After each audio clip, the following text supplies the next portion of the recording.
अंध धृतराष्ट्र और भंड सन्यासी उपाख्यान पर बीजेडी सद्य निलंबित होइतबा श्रीमयी मिश्र पुणी थरे बीजेडी को करिसेंती टार्गेट।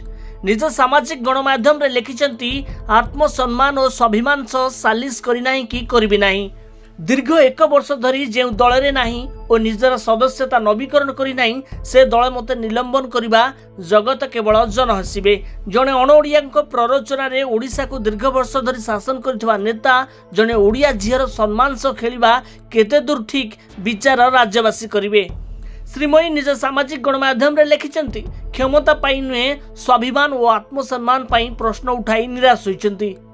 2024 फेब्रुआरी मासरू मु बारंबार निजर आत्मसम्मान और स्वाभिमान पाई प्रश्न उठाई निराश होइथिली। यह एक अत्यंत आवेगपूर्ण और व्यक्तिगत अभिज्ञता जेउठी आत्मसम्मान और आत्मगौरव उपरे आघात लागिछि। मु जे दलीय नेता को पिता तुल्य मानुथली तांको ठारू समर्थन और न्याय आशा करथली, किंतु सेही समय रे तांकर नीरवता मते निराश करिछि। श्रीमयी लिखिसेंती जो माने मोर योग्यता उपरे प्रश्न करुचंती दयाकरी से प्रश्न नवीन बाबू को कले उत्तर पाई पारंते। बीजेडी सभापति नवीन बाबू कौन दीर्घ 2 दशंधि धरी अयोग्य मानकु निज टीम रे बारंबार रखुतिले।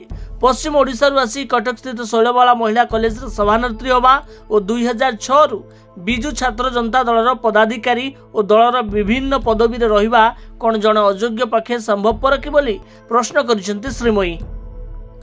एपटे बीजेडी कहिछि दलर श्रृंखला जे भंग करिबो से दलरु निलंबन हेबो।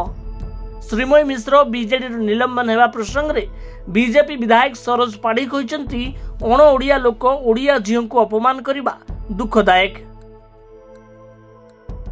गोटे बाहर लोक चाकरी करिया पे ओडिशा आस्थिले से ओडिशार जोई हेई पारती ओडिशार जोई कि तो ओडिशाटा को लूट कर देले।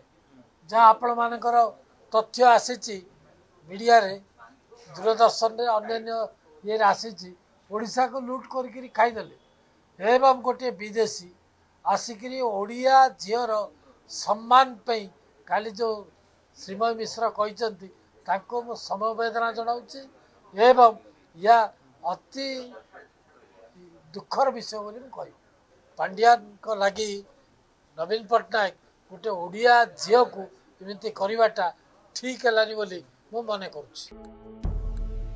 भुवनेश्वर मनोज महांती को रिपोर्ट धरित्री लाइव।